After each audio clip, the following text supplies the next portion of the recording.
Evening friends, आज की update कुछ इस प्रकार से। आज हम सबसे पहले शुरुआत करेंगे पाकिस्तान से। दुनिया भर में आतंकवाद की फैक्ट्री के रूप में जाने जाने वाला पाकिस्तान आज कुछ हिंसा से जूझ रहा है। चरमपंथी गुटों ने पाकिस्तान की नाक में दम कर रखा है। एक तरफ बलूचिस्तान के अलगाववादी संगठन है तो दूसरी तरफ खैबर पख्तूनख्वा में सक्रिय टीटीपी है जो अफगान तालिबान से करीबी रिश्ते रखता है। इन दोनों संगठनों ने अपने हमलों से पाकिस्तानी सेना को दहला रखा है। पाकिस्तान इस बढ़ती हिंसा के लिए अफगान तालिबान को जिम्मेदार ठहराता है, लेकिन एक समय था जब भारत ने अफगानिस्तान को लेकर एक ऐसा ऑफर रखा था जिसे पाकिस्तान ने मान लिया होता तो शायद उसकी हालत ऐसी न होती। डोभाल ने पेश किया था ऑफर। पाकिस्तान के रक्षा विशेषज्ञ कमर चीमा ने भारत के ऑफर के बारे में बात की है और उस पर पाकिस्तान के रिएक्शन को लेकर बात की है। अपने पॉडकास्ट में डॉक्टर चीमा ने बताया कि जब 15 अगस्त 2021 को तालिबान का काबुल पर कब्जा हो गया तो भारत ने एक क्षेत्रीय तंत्र शुरू करने की पहल की। भारत के राष्ट्रीय सुरक्षा सलाहकार जी डोभाल ने क्षेत्र के तमाम एनएसए के साथ बात की और कहा कि हमें अफगान तालिबान के साथ बात करनी चाहिए कि अफगानिस्तान की ज़मीन का इस्तेमाल क्षेत्र के देशों के खिलाफ न हो। चीमा ने आगे बताया कि भारत के इस प्रस्ताव पर तालिबान तैयार हो गया था, लेकिन बात आगे नहीं बढ़ी। इसकी वजह था पाकिस्तान, जिसने इसमें शामिल होने से इनकार कर दिया। पाकिस्तान के तत्कालीन राष्ट्रीय सुरक्षा सलाहकार मोहित यूसुफ ने तो भारत को स्पॉइलर कर दिया। आज हालत यह है कि भारत के तालिबान के साथ संबंध अच्छे हैं, जबकि पाकिस्तान लगातार काबुल से हमले रोकने की अपील करता रहता है। पाकिस्तानी एक्सपर्ट ने भारत का ऑफर लेने पर इस्लामाबाद को होने वाले फ़ायदे के बारे में बात की। चीमा ने कहा कि अगर पाकिस्तान ने समझदारी दिखाई होती तो आज उसके संबंध भारत के साथ भी सामान्य होने की तरफ बढ़ते। अगर ऐसे स्तर के प्लेटफॉर्म को जारी रखा होता तो पाकिस्तान के अपने संबंध भी किसी न किसी स्तर पर चल रहे होते। पाकिस्तान के पास अभी भी भारत के साथ बातचीत के लिए एससीओ के अलावा कोई मंच नहीं है। उन्होंने कहा कि अगर हमने भारत की मानी होती तो आज अफगानिस्तान पर क्षेत्रीय दबाव बन रहा होता। ये हम बात करें बांग्लादेश की। बांग्लादेश के साथ भारत के खराब होते संबंध के बीच रूस के 3 जंगी जहाज ने बंगाल की खाड़ी पहुंचकर हलचल बढ़ा दी है। रूस के 3 नौसैनिक जहाज एडमिरल ट्रिब्यूट्स, एडमिरल पेंटलेव और टैंकर पेचेंगा इस रविवार को बांग्लादेश के चटगांव बंदरगाह पहुंच गए हैं। इससे पहले बांग्लादेश के सैन्य प्रमुख एस.एम. सफीउद्दीन अहमद ने हाल ही में मॉस्को का दौरा किया था, जिसके बाद सवाल उठ रहे हैं कि क्या दोस्त रूस बांग्लादेश के साथ मिलकर क्या भारत के खिलाफ कोई साजिश कर रहा है। रूसी समाचार एजेंसी स्पुतनिक ने कहा कि रूस का लक्ष्य दक्षिण एशिया प्रमुख व्यापार मार्गों तक रणनीतिक पहुंच सुरक्षित करना है।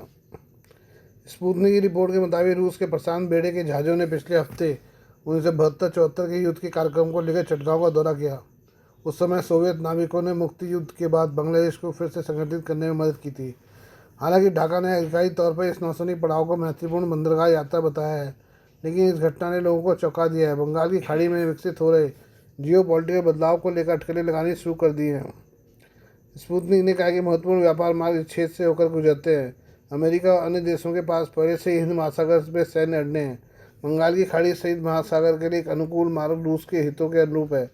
हालांकि बांग्लादेश के प्रमुख बंदरगाह चट्टगांव में रूसी उत्पोतों की मौजूदगी का ये कोई पहला मामला नहीं है, लेकिन इस बार नौसेना के जहाज कई दिनों तक बंदरगाह पर रहेंगे, जबकि आधिकारिक मकसद पूर्ण भंडारण और नौसेना डिप्लोमेसी बताया जा रहा है।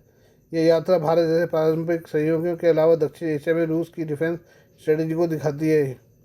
वहीं माना जा रहा है कि बांग्लादेश भी अपने सैन्य संबंधों में विविधता लाने के प्रयास कर रहा है। इसे ढाका की तरफ से रणनीतिक संतुलन बनाए रखने के नज़रिए से देखा जा रहा है। रूसी स्पुतनिक ने कहा कि तकनीकी कूटनीति भी उतनी ही महत्वपूर्ण है, इसलिए रूस की सरकारी तकनीकी दिग्गज कंपनी रोस्टेक ने ढाका में एक केंद्र खोला है। स्पुतनिक ने कहा कि रूसी नौसेना से युद्धपोत इंडो पैसिफिक के टूर पर है, जहाँ फरवरी से अप्रैल तक ये इंडोनेशिया, भारत, ईरान, चीन और पाकिस्तान पहुंचने का प्लान है। मार्च में रूस, चीन और ईरान ने हिंद महासागर में समुद्री सुरक्षा बेल्ट 2025 अभ्यास के लिए टीम बनाई थी।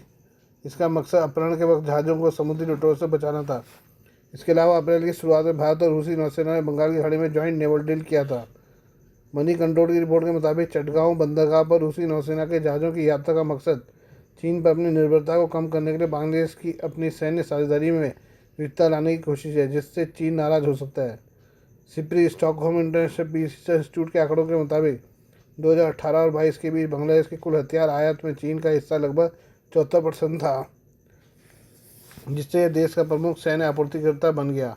बांग्लादेश ने चीन से कई तरह की रक्षा प्रणाली खरीदी है, जिनमें फ्रिगेट, कॉर्वेट, टैंक, लड़ाकू जेट और पनडुब्बियां शामिल हैं। लिहाजा बांग्लादेश हथियारों को लेकर चीन पर काफ़ी निर्भर हो चुका है।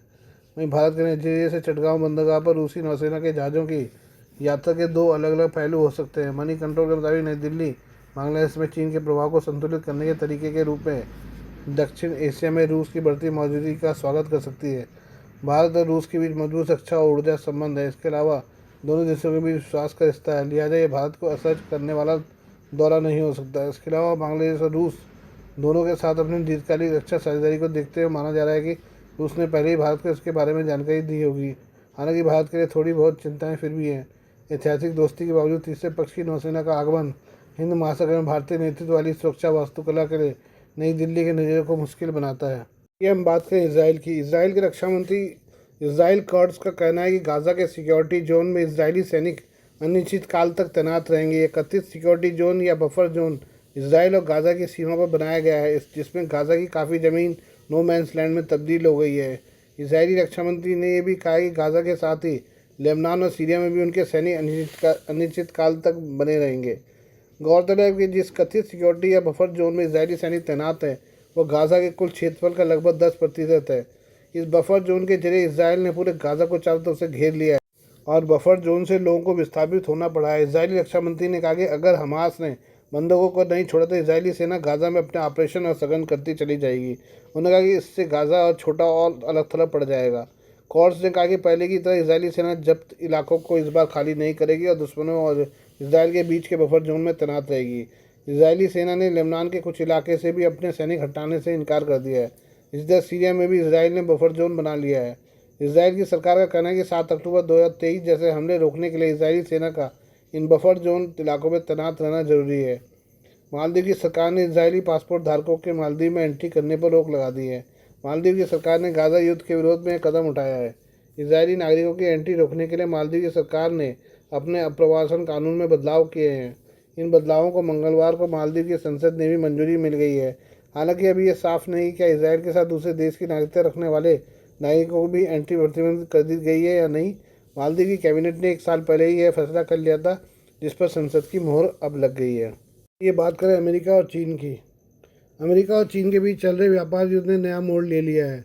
अब अमेरिका ने चीन से आयात होने वाले कुछ उत्पादों पर 245% तक भारी भरकम टैरिफ शुल्क लगाने का ऐलान किया है। ये कदम चीन द्वारा की गई जवाबी कार्यों के चलते उठाया गया है।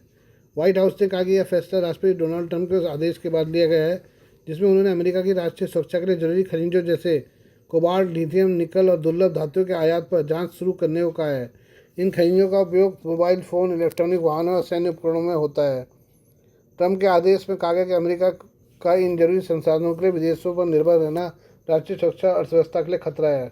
अब तक अमेरिका ने चीन से आने वाले उत्पादों पर 145% और चीन ने अमेरिका से आने वाले उत्पादों पर 125% टैरिफ लगाया गया था। इसके अलावा चीन ने कुछ जरूरी औद्योगिक सामानों के निर्यात पर रोक भी लगाई थी। चीन के एक शीर्ष अधिकारी ने बुधवार को कहा कि अमेरिका के फैसले उस पर दबाव बना रहे हैं, लेकिन साथ ही चीन ने बताया कि उसकी अर्थव्यवस्था ने इस साल की पहली तिमाही में 5.4 की बेहतर देन एक्सपेक्टेड ग्रोथ दर्ज की है। राष्ट्रपति ट्रंप ने कहा कि अब गेंद चीन के पाले में है। अगर समझौता करना है तो पहले चीन को कदम उठाना होगा। हम मजबूरी में कोई डील नहीं करेंगे। उन्हें चीन पर बोइंग डील से मुकरने का आरोप भी लगाया। ट्रंप लगातार ये आरोप लगाते रहे हैं कि चीन, भारत और ब्राज़ील जैसे देश अमेरिकी सामानों पर ज़्यादा टैक्स लगाते हैं, जबकि अमेरिका इनसे आने वाले उत्पादों पर कम टैक्स लगाता है। फरवरी और मार्च में अमेरिका ने चीन पर कम से 10% टैरिफ लगाए। अप्रैल में इसे बढ़ाकर 34% कर दिया। 9 अप्रैल तक कुल टैरिफ 100% पार कर गया, जिससे वैश्विक बाजारों में गिरावट आई। चीन ने भी पलटवार करते हुए अमेरिका में सोरगम, मुर्गी और बोन मील के आयात पर रोक लगाई। 27 अमेरिकी कंपनियों पर व्यापार प्रतिबंध लगाए और WTO में शिकायत दर्ज कराई।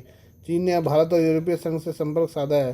पिछले महीने चीन के विदेश मंत्री वांग यी ने भारत से अपील की थी कि हाथी और ड्रैगन को साथ नाचना चाहिए और सत्ता की राजनीति का मिलकर विरोध करना चाहिए। Please do like, share and subscribe this channel of my news, views and analysis by Prakash.